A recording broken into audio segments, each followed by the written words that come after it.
Israël demande à plus d'1 million de Palestiniens de quitter leur maison. L'ONU dénonce un ordre d'évacuation aux conséquences humanitaires désastreuses.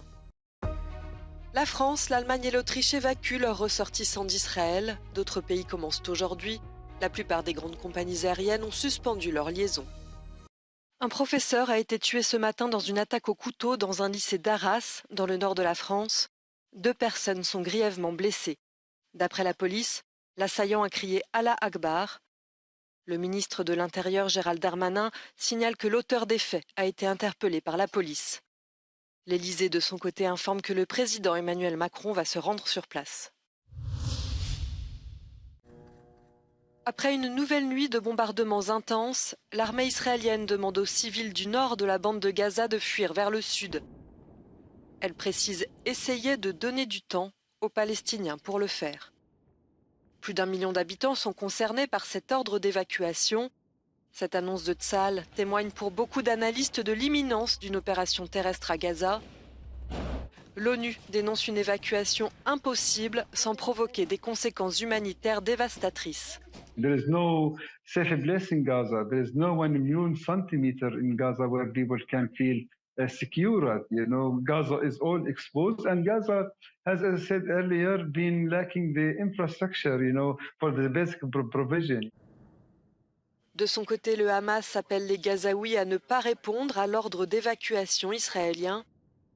Les civils sont pris au piège dans un territoire qu'il leur est impossible de fuir. Depuis la réplique d'Israël au massacre du Hamas, il y a 5 jours, les bombardements de la bande de Gaza ont fait plus de 1500 morts.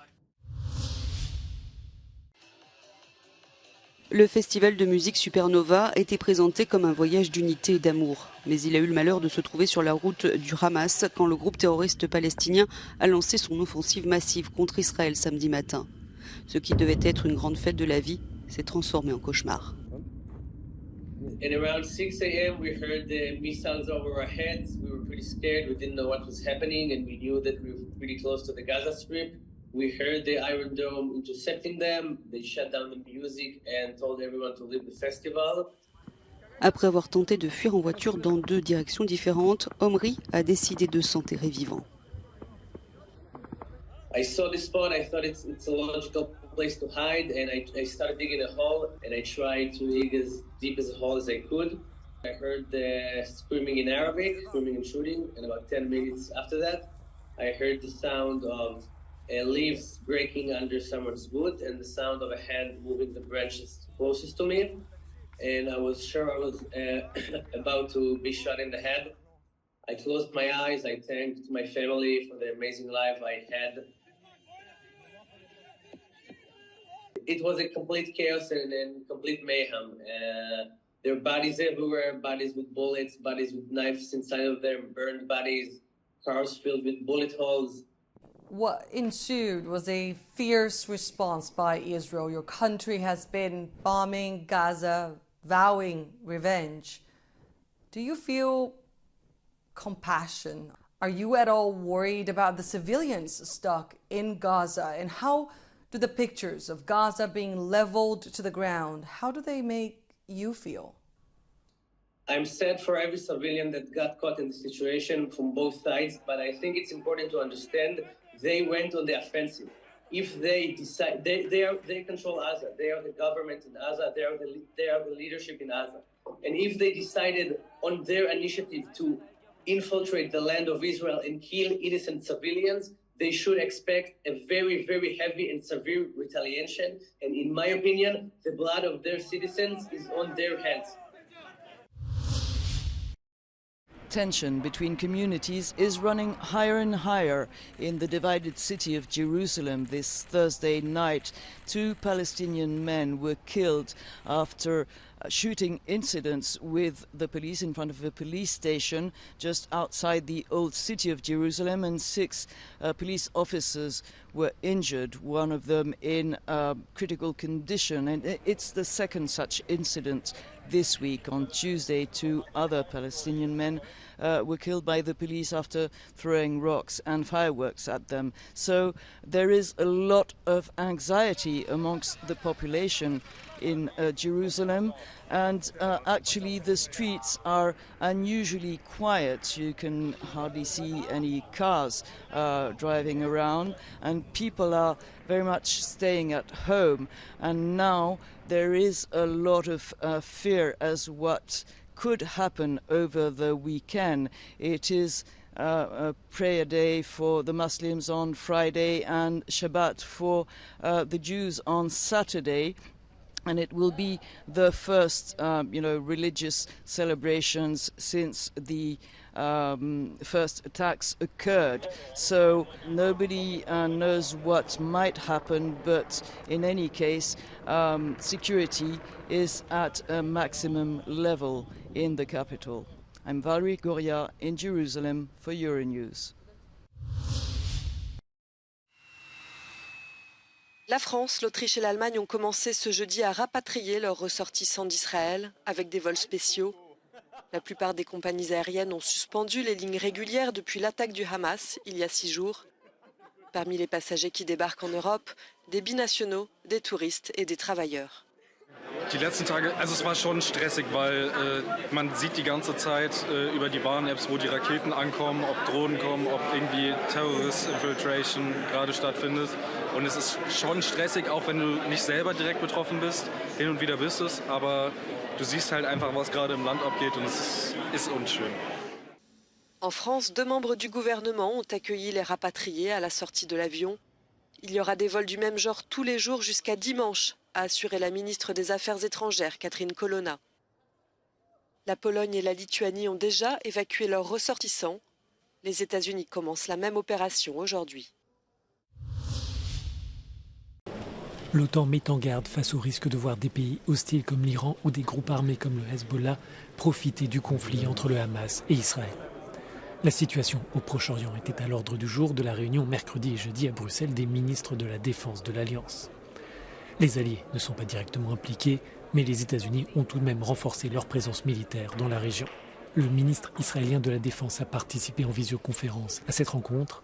L'OTAN appelle l'État hébreu à réagir de façon proportionnée à cette attaque. We saw a shocking video, and of course the reports are shocking, and that's also the reason why allies have so strongly condemned these horrific terrorist attacks against civilians in Israel and against Israel.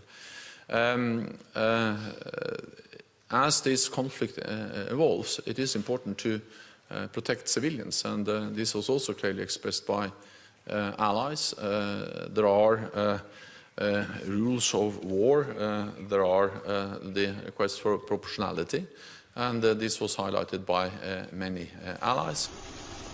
L'OTAN suit également de près le récent incident sur le gazoduc sous-marin qui relie la Finlande et l'Estonie.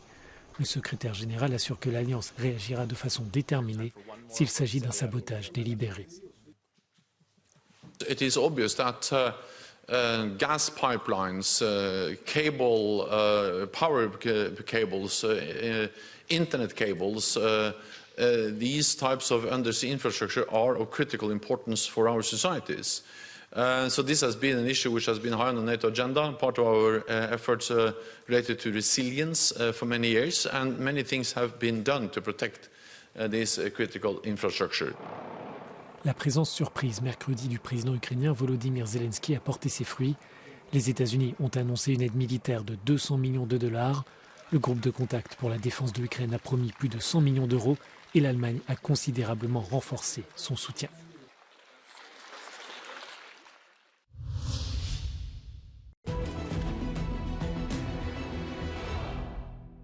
Ongoing localized Russian offensive operations near Avdiivka likely demonstrate the ability of Russian forces to learn and apply tactical battlefield lessons in Ukraine.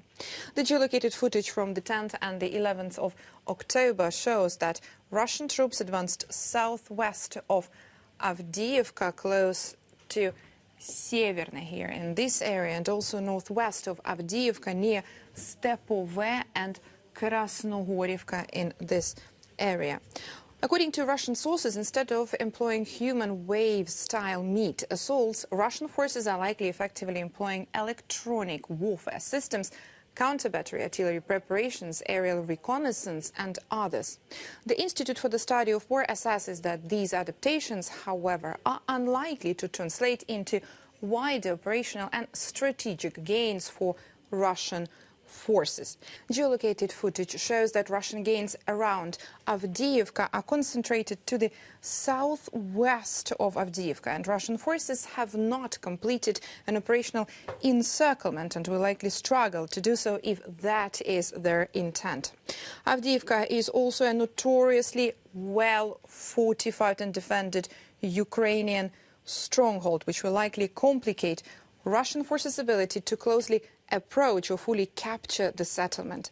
The hypothetical capture of Avdiivka will not open new routes of advance to the rest of Donetsk region. As the Institute for the Study of War previously assessed, Russian forces likely intend attacks in the Avdiivka area to fix Ukrainian forces and prevent them from redeploying to the other areas of the front. However, Ukrainian officials have already identified the Avdiivka push as a Russian fixing operation, and they're unlikely to unduly commit Ukrainian manpower to this axis. Le Congrès américain s'enfonce un peu plus dans la crise. Jeudi soir, le candidat républicain au poste de speaker de la Chambre des représentants a jeté l'éponge, faute de soutien suffisant au sein de son parti. Steve Scalise fait les frais de querelles fratricides entre élus modérés et trumpistes. Depuis la destitution de Kevin McCarthy, le Congrès est paralysé, incapable de voter des aides à Israël ou à l'Ukraine. Une alliance surprise entre républicains modérés et démocrates pourrait faire sortir le pays de l'impasse.